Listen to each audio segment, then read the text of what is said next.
ರಸ್ತೆಯಲ್ಲಿ ಹೋಗ್ತಾ ಇದ್ದಂತಹ ಬೈಕ್ ಮೇಲೆ ಇದ್ದಕ್ಕಿದ್ದ ಹಾಗೆ ಮರ ಬಿದ್ದಿದೆ. ಇದರ ಪರಿಣಾಮ ಬೈಕ್ ಸವಾರನ ಸ್ಥಿತಿ ನಿಜಕ್ಕೂ ಎದೆ ಜಲ್ಲನಿಸುವಂತೆ ಆ ದೃಶ್ಯಾವಳಿಗಳನ್ನು ನೋಡಿದಾಗ ಕಾಣೋಕೆ ಸಿಗುತ್ತೆ. ಬನ್ನಿ ಡೆಡ್ಲಿ ಆಕ್ಸಿಡೆಂಟ್ನ ದೃಶ್ಯ ನೋಡ್ಕೊಂಡು ಬರೋಣ. ಒಂದು ಕ್ಷಣ ಎದೆ ಝಲ್ಲೆನ್ನುತ್ತೆ. ನೋಡ್ತಾ ಇದ್ದಂತೆ ಮರದ ಕೊಂಬೆ ರಸ್ತೆಯಲ್ಲಿ ಸಾಗ್ತಾ ಇದ್ದ ಬೈಕ್ ಸವಾರನ ಮೇಲೆ ಹೇಗ್ ಬಿದ್ದಿದೆ ಅಂತ. ಸೆಕೆಂಡ್ಗಳಲ್ಲಿ ನಡೆದು ಹೋದ ಘಟನೆಯಿಂದ ವ್ಯಕ್ತಿ ಬೆಡ್ನಲ್ಲಿ ಮಲಗುವಂತಾಗಿದೆ. ಇನ್ನೊಂದು ವರ್ಷ ಇದೇ ಸ್ಥಿತಿಯಲ್ಲಿರಬೇಕು ಅಂತೇಳಿ ವೈದ್ಯರು ಸೂಚಿಸಿದ್ದಾರೆ. ಅಷ್ಟಕ್ಕಾಗಿದ್ದು ಇಷ್ಟೇ. ಕಳೆದ 10 ದಿನಗಳ ಹಿಂದೆ ಬೆಂಗಳೂರಿನ ರೆಸಿಡೆನ್ಸಿ ರಸ್ತೆಯಲ್ಲಿ ಚೇತನ್ ಎಂಬಾತ ಬೈಕ್ನಲ್ಲಿ ತೆರಳುತ್ತಾ ಇದ್ದ.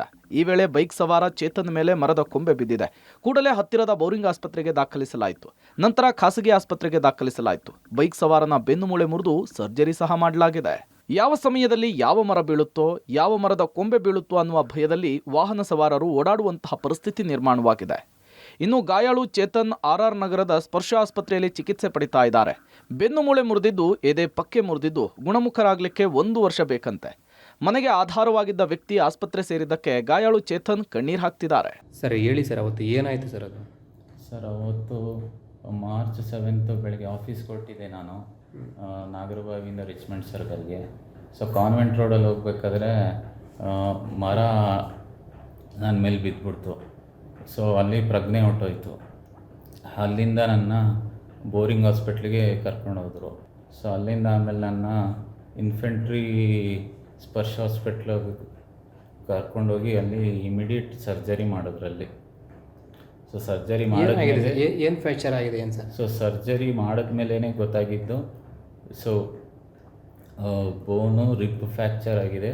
ಸೊ ನರ್ವ್ಸ್ ಎಲ್ಲ ಡ್ಯಾಮೇಜ್ ಆಗಿದೆ ಅಂತ ಆವಾಗಲೇ ಗೊತ್ತಾಗಿತ್ತು. ಸೊ ಸೊಂಟದಿಂದ ಕೆಳಗೆ ಏನು ಸೆನ್ಸೇಷನ್ ಅಷ್ಟು ಗೊತ್ತಾಗಲ್ಲ. BBMP ಅವರು ಏನು ನಿರ್ಲಕ್ಷ್ಯ ಮಾಡ್ತಿದ್ದಾರೆ, ಮರಗಳು ಕಟ್ ಮಾಡಿದೆ ಏನು ಮಾಡಿದೆ?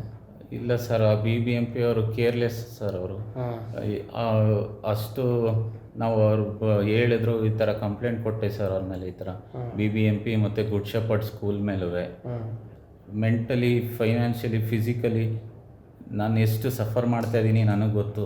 ಸೊ ನನ್ನ ಫ್ಯಾಮಿಲಿ ಎಷ್ಟು ನೋವಲ್ಲಿದ್ದಾರೆ ಅಂತ ನನಗೆ ಗೊತ್ತು. ಇದೇ ಪರಿಸ್ಥಿತಿ ಯಾರಿಗೂ ಬರಬಾರ್ದು. ಇಲ್ಲ ಸರ್, ಅದು ಡಾಕ್ಟ್ರ್ ಹೇಳ್ತಾರೆ 4 to 6 ಮಂತ್ಸೇ ಆಗ್ಬೋದು, ಇಲ್ಲಾಂದರೆ 1 year ಆಗ್ಬೋದು, ಡಿಪೆಂಡ್ಸು. ಬೆಂಗಳೂರಿನಲ್ಲಿ ಮರದ ಕೊಂಬೆಗಳು ಒಣಗಿ ಬೀಳುವ ಸ್ಥಿತಿಯಲ್ಲಿದ್ದರೂ BBMP ಮಾತ್ರ ಎಲ್ಲ ಗೊತ್ತಿದ್ದು ಏನೂ ಗೊತ್ತಿಲ್ಲದಂತಿದೆ. ಸಾರ್ವಜನಿಕರು ಸಹ ಎಷ್ಟೇ ದೂರು ಕೊಟ್ಟರೂ ಡೋಂಟ್ ಕೇರ್ ಮನಸ್ಥಿತಿ BBMP ಮೇಲಿನ ಆಕ್ರೋಶವನ್ನು ಮತ್ತಷ್ಟು ಹೆಚ್ಚಿಸುವಂತೆ ಮಾಡಿದೆ.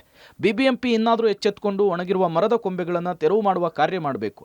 ಬೇಸಿಗೆಯ ಕಾಲದಲ್ಲಿ ಮರಗಳು ಒಣಗಿ ಬೀಳುವಂತಹ ಸ್ಥಿತಿಯಲ್ಲಿದ್ದು ಅದರ ಬಗ್ಗೆ ಎಚ್ಚರ ವಹಿಸಬೇಕು. ಇಲ್ಲವಾದಲ್ಲಿ ಜನರ ಆಕ್ರೋಶದ ಕಟ್ಟೆ ಒಡೆಯೋದ್ರಲ್ಲಿ ಡೌಟ್ ಇಲ್ಲ. Lokesh, public TV, Bengaluru.